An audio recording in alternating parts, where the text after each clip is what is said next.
আমাদের অনন্য স্টোরি সকল প্রকার পার্ট গল্প দেখতে আমাদের চ্যানেলটি সাবস্ক্রাইব করে পাশে থাকা বেল আইকনটিতে ক্লিক করে অল নোটিফিকেশন অন করে দিন। রাগ করবো না, ভাইও যদি সন্দেহ করতো একবার তাহলে কি হতো? সোজা মেরে ফেলবে আমাকে। তাই নাকি? তাহলে ভালোবাসা কোন সাহসে? খুব তো বলতে আগে ভালোবাসার কথা। মেসেজটা সিন হলো ঠিকই, তবে সকালের কোনো রিপ্লাই এলো না। কিছুক্ষণ অপেক্ষা করেও যখন কোনো উত্তর এলো না, তখন আহিল নিজেই আবার মেসেজ করে। কি হলো? স্ট্যাচু হয়ে গেলে মনে হয়। কিছু হয়নি, তবে আপনি আর ভাবি মিলে যেই নাটক করছেন, ভালোবাসার তো দফারফা অবস্থা। ভালোবাসার অবস্থা দফারফা হবে কেন? আমার অবস্থা হবে দফারফা। আমি নিজেই তো বলেছি ভয়ে আছি এখন। এত ঢং করতে হবে না। ঢং করলাম নাকি? ঢংই তো। ভয় তো পান না, শুধু শুধু নাটক করেন। যাই হোক, আপনি নিশ্চিন্তে থাকুন যে আমি আপনাকে আর জ্বালাবো না। তাই? ভয় পেয়েছে? ভয় পাবো কেন? আমার একটা আত্মসম্মান আছে না? আরে বাহ, পিসি দেখি কথাও শিখে গেছে। আত্মসম্মান কথাটা খুবই ভালো। প্রতিটা মানুষেরই উচিত নিজের আত্মসম্মান বজায় রাখা। কিন্তু তোমার হঠাৎ এমন সুবুদ্ধি উদয় হলো যে? আপনি কি বলতে চাইছেন? আমার মাথায় শুধু কুবুদ্ধি? এবারও মেসেজের শেষে অ্যাংরি ইমোজি। আহিল লিখল, যে মেয়ে ডিয়ার নিয়ে এত সব কাণ্ড করে তার মাথায় সুবুদ্ধি থাকার জায়গাটা কোথায় শুনি? আজে বাজে কথা বলবেন না তো। ডেয়ার নেওয়াটাই আমার ভুল ছিল না। আমি সেদিন ডেয়ার নিতাম, আর না এমন বাজেভাবে আপনার প্রেমে পড়তাম। আহিল হাসল, কিন্তু কিছু লিখল না। সকাল নিচে থেকে দ্বিতীয় মেসেজ লিখল। আত্মসম্মান বোধ মনে হয় অর্ষা ভাবির থেকে পেয়েছি। আহিল অবাক হওয়ার ইমোজি দিয়ে লিখল, অর্ষা তোমার ভাবি হলো কিভাবে? কি আশ্চর্য! তোমার কি আরো ভাই আছে? অর্ষাকে তার বউ করার প্ল্যান এটেছো মনে হচ্ছে। এই খবরদার, এরকমটা করা যাবে না। আমার ভাই অর্ষাকে ভীষণ ভালোবাসে। দূর, থামবেন আপনি? শুধু উল্টাপাল্টা কথাবার্তা বলেন। ভাবি ভুলে বলে ফেলেছে, আর আমারও আর কোনো ভাই নেই। ভুলে? ভুলেই। ও, আমি ভাবলাম অন্য কিছু। অন্য কিছু কি আবার? কিছু না। মজা নিচ্ছেন? মজা নিব কেন? কারণ সময় এখন আপনার। আপনি তো ভালো করেই জানেন আমি আপনাকে আর জ্বালাবো না, তাই এখন আপনি আমাকে জ্বালাচ্ছেন। কেন যেন একদিন প্রথম দেখায় আমায় বলেছিল আমি নাকি পুরাই আগুন। আগুনের সাথে কথা বললে একটু জ্বলতে পড়তে তো হবেই। সকাল দীর্ঘশ্বাস নিল। সে ছেলেটিকে যত শান্তশিষ্ট ভেবেছিল ততটাও তো নয়। হাড়গোড় চালিয়ে খাওয়ার লোক, বেত্তমিজ একটা। সে লিখল, একেই বলে কারো পৌষ মাস তো কারো সর্বনাশ। আহিল হাসির ইমোজি দিয়ে লিখল, ঠিক আছে, এখন তাহলে ঘুমাও, পরে কথা হবে। আল্লাহ হাফেজ। কেয়া আসবে আজ সিলেট থেকে। গতকাল রাতেই কুসুম ফোন করে অর্ষাকে জানিয়েছে। এটাও বলেছে সকাল সকাল যেন ওই বাড়িতে চলে যায়। কেয়া সংকোচের দরুন ফোন করেনি, পাছে আহনাব আবার অর্ষার পাশেই থাকে যদি। সকালে আহনাব এবং জহির চৌধুরী অফিসে যাওয়ার পর অর্ষা রেডি হয়ে নেয়। আহিল যায়নি এখনো, ঘুমুচ্ছে। যাবে কিনা তারও ঠিক নেই। আফরিন ড্রয়িং রুমের সোফায় বসে জুস খাচ্ছিল। অর্ষাকে বোরখা পরা দেখে জিজ্ঞেস করলো, কোথাও যাচ্ছ? হ্যাঁ, আমাদের বাসায়। হঠাৎ? অর্ষা ইতস্তত করতে থাকে। কেয়ার ঢাকায় আসার বিষয়টি শ্বশুর শাশুড়িকে গতকাল রাতেই জানানো হয়েছে। আফরিন তখন সেখানে উপস্থিত ছিল না, খুব সম্ভবত ঘুমিয়েছিল। তাই নতুন করে প্রসঙ্গটি তুলতে আনইজি ফিল হচ্ছিল। আফরিন যদি কোনো রিয়্যাক্ট করে। উত্তরের জন্য আফরিন তখনও তাকিয়েই ছিল।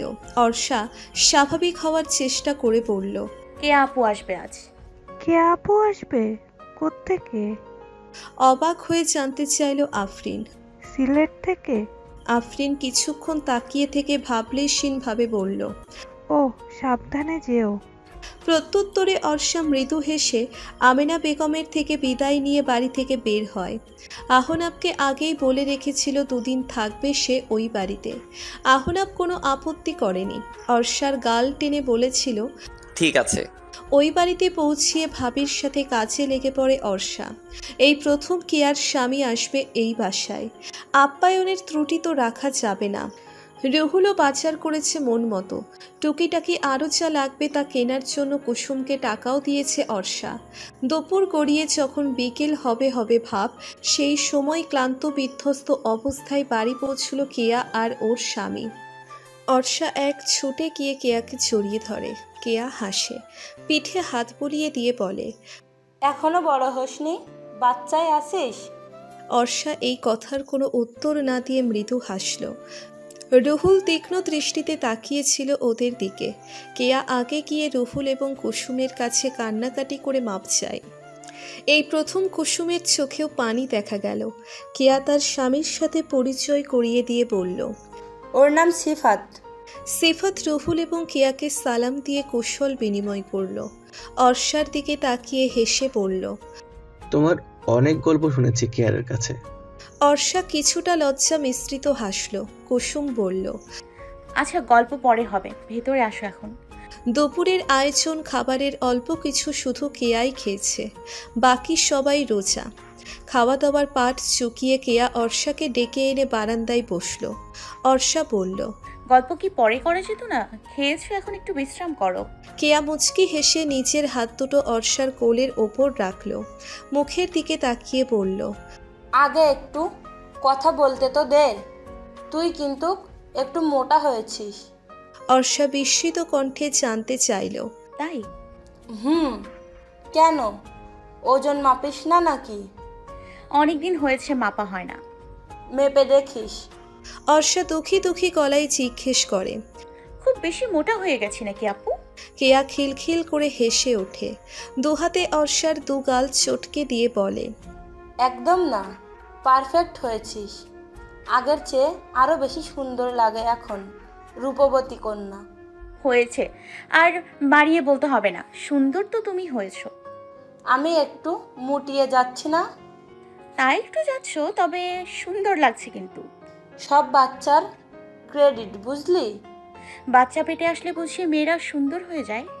অবশ্যই, তখন মেয়েদের আলাদা একটা সৌন্দর্য দেখা যায়। তোর যখন বাবু পেটে আসবে, তুই তো আরো বেশি সুন্দর হয়ে যাবি রে অর্ষা। কি মুশকিল, তোকে তো তখন চোখে চোখে রাখা লাগবে। কেন? যদি কেউ তোকে কিডন্যাপ করে নিয়ে যায়? বাবু পেটে আসার পর তোমার মাথা মনে হয় আউলিয়ে গেছে, শুধু উল্টাপাল্টা কথা বলতেছো। মোটেও না, বরং এখন যা যা বলতেছিস সেইগুলো একদম পিওর সত্য, কোনো খাদ নেই। রাতে কেয়া অর্ষার সাথেই ঘুমোলো। অর্ষা কতবার করে বলল দরকার নেই, কেয়া তবুও শুনল না, যদিও সে নিজেও মনে মনে কেয়ার সাথে থাকতে চেয়েছিল। সিফাত একা বারান্দা জমে ঘুমিয়েছে। রাতে কেয়া আর অর্ষা মিলে অনেক গল্প করে। সিফাতের সম্পর্কে অনেক কিছু শেয়ার করেছে, দুজনের নতুন সংসার কিভাবে শুরু হলো সব কিছু। একসময় গল্প করতে করতে অর্ষা জিজ্ঞেস করে, আমার শ্বশুরবাড়িতে যাবে না আপু? কেয়া কিয়ৎক্ষণ নীরব থেকে বলল, না। না কেন? কোন মুখে যাব?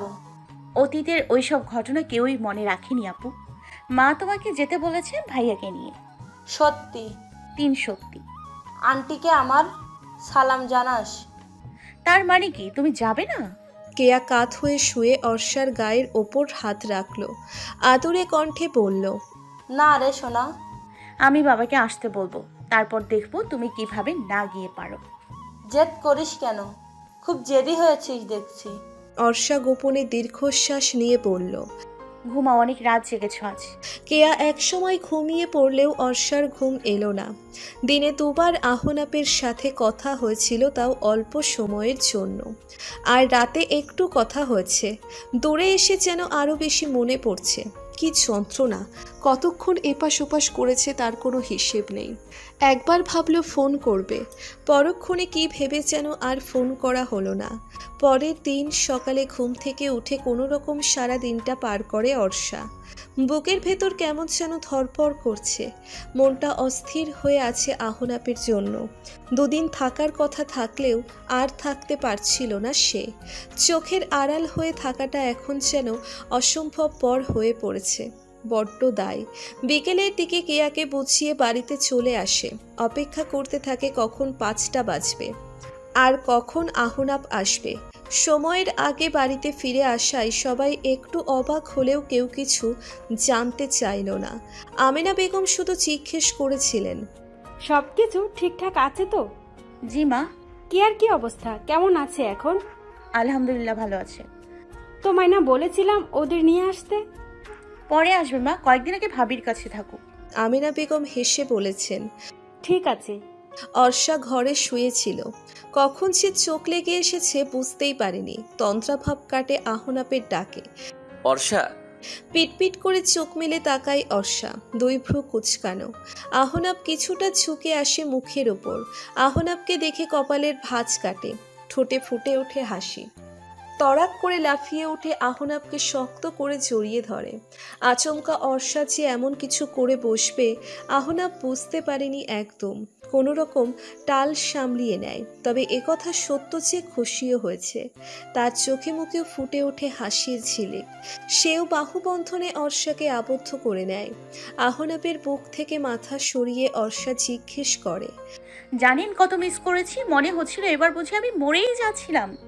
এই জন্যই আর চলে এলে? অর্ষা ফের বুকে মুখ গুজে পড়ল। এখন শান্তি লাগছে? অর্ষা দুদিকে মাথা নাড়িয়ে বলল, না। এরপর আরো শক্ত করে জড়িয়ে ধরল সে। আহনাব অর্ষার মুখটা 2 হাতের আঁচলায় নিয়ে কপালে আর চোখে চুমু খেয়ে বলল, জানো তোমার মধ্যে কত মায়া? অর্ষা ঠোঁট উল্টিয়ে বলল, না তো, আমি কি মায়াবতী? মায়াবিনী, তুমি আমার মায়াবিনী। নীলাভ আকাশে অন্ধকার মেঘের ছড়াছড়ি। ঝোড়ো হাওয়ায় জানালার কপাট একটা আরেকটার সঙ্গে প্রচণ্ড শব্দ করে বাড়ি খাচ্ছে। বিকট শব্দে টিকে থাকা দায়। অদ্ভুত বিষয় হচ্ছে শব্দটা কি আর ভালো লাগছে। প্রকৃতির পরিবর্তনে যেন সেও বিলীন হতে ইচ্ছুক। সামিল হতে চাইছে সে বৃষ্টির সাথে সাথে। প্রেগনেন্সির সময়টা বোধহয় এমনই হয়। ক্ষুদ্র ক্ষুদ্র জিনিসই মনে ধরে যায়, আবার ক্ষুদ্র বিষয়েই রাগ হয়, মন খারাপ হয়। ঘরের দাওয়ায় দাঁড়িয়ে পড়ল কুসুম। অন্যমনস্ক কেয়ার হুঁশ আসে। ব্যতিব্যস্ত হয়ে বলে, এই তো লাগাচ্ছি। কুসুম চলে গেল নিচের রুমে। অনিচ্ছা থাকা সত্ত্বেও জানালার কপাটগুলো লাগিয়ে দিল কেয়া। তখনই সে ঝুমঝুম বৃষ্টির শব্দ শুনতে পায়। টিনের চালে বৃষ্টির শব্দ এত ভালো লাগে। গানের টিউনের মতো যদি নিখুঁতভাবে ফোনে রেকর্ড করে রাখা যেত তাহলে বেশ হতো। বালিশ ঠিক করে কাত হয়ে শুল সে। অর্ষার কথা ভীষণ মনে পড়ছে। এই বাড়ি থেকে সেদিন যাওয়ার পরও 2 দিন এসেছিল কেয়াকে নিয়ে যাওয়ার জন্য। সংকোচ লজ্জায় ওই বাড়িতে পা রাখার সাহস হয়ে ওঠেনি কেয়ার। বারবার তার রিফিউজে অর্ষার রাগ হয়েছে, অভিমান হয়েছে, তাই বাড়িতে আর আসেনি। তবে কুসুমের সাথে ফোনে কথা বলে খোঁজ খবর নেয় প্রতিদিন। অর্ষার বাচ্চামোর কথা মনে পড়ায় আনমনে কেয়া হেসেও ফেলে। বৃষ্টিতে ভিজে বাড়িতে ফেরে সিফাত। আনমনে কেয়াকে হাসতে দেখে পা টিপে গিয়ে বিছানায় বসে। কিছুক্ষণ নিষ্পলক তাকিয়ে থেকে শুধায়, হাসছো কেন? চমকে ওঠে কেয়া। পরক্ষণে সিফাতকে দেখে ধাতস্থ হয়। সিফাতও কেয়ার হাত ধরে বলে, আমি ভয় পেও না। বৃষ্টিতে ভিজছ কেন? ভিজিনি ইচ্ছে করে, চায়ের দোকান থেকে আসার সময় ভিজে গেছি। মাথাটা ভালো করে মুছে নাও, নয়তো ঠান্ডা লেগে যাবে। সিফাত তোয়ালে দিয়ে মাথা মুছতে মুছতে বলল, বলে না তো, একা একা হাসছিলে কেন? অর্ষার কথা ভেবে। কি ভাবছিলে? একবার গেলেই বারো। তুমি তো সবাই জানো, তাও বলছো এসব কথা। সিফাত কেয়ার একটা হাত নিজের হাতের মুঠোয় নিয়ে বলল, জানি বলেই বলছি। আনাফ নিজে মুভ অন করেছে, তার পরিবারও অর্ষাকে মেনে নিয়েছে। যতটুকু রুহুল ভাইয়ের কাছে শুনেছি, বাড়ির প্রতিটা মানুষ অর্ষাকে চোখে হারায়। বুঝতেই পারছো কতটা ভালোবাসে। তাহলে তুমি কেন মনের ভেতর এত দ্বিধা পুষে রাখছো? কি করব কিছুই বুঝতে পারছি না। ওই বাড়িতে যাও, নিজের ভুলের জন্য নিজের ক্ষমা চাও, একটা স্বাভাবিক সম্পর্ক রাখো সবার সাথে। কেয়া ছোট করে পড়ল, দেখি। ভারী বর্ষণের প্রভাবে দুচোখে এসে ভর করেছে ঘুম। সাধারণত রাতে এত তাড়াতাড়ি ঘুম আসে না অর্ষার। আজ ঘুম ঘুম ভাবটা তার সকাল থেকেই ছিল সারাদিন। সকাল থেকে বৃষ্টি হচ্ছে বলেই হয়তো ঘুমে ঢুলুঢুলু হয়েও হাতে একটা উপন্যাসের বই নিয়ে বসেছিল অর্ষা। আহনাব ল্যাপটপে মগ্ন, আর দৃষ্টিতে একবার সে অর্ষার দিকে তাকায়, ক্ষীণ স্বরে ডাকে, অর্ষা। ঘুম চড়ানো চোখের পাতা এলোমেলো হয়ে যায়। এলোমেলো দৃষ্টিতে সে আহনাপের দিকে তাকিয়ে বলে, ঘুমিয়ে পড়ো। ঘুমোতে ইচ্ছে করছে না। কেন? কি জানি। ঘুমে তো তাকিয়ে থাকতে পারছো না, শুয়ে পড়ো। অর্ষা কিছুক্ষণ আহনাপের দিকে তাকিয়ে থাকে, এরপর বলে, ঠিক আছে। বইটা বন্ধ করে মাথার কাছে রেখে শুয়ে পড়ে সে। আহনাব কিছুক্ষণ ল্যাপটপে কাজ করে, এরপর লাইট নিভিয়ে সেও শুয়ে পড়ে। আহনাব শুতেই অর্ষা ঘুম চড়ানো স্বরে বলে,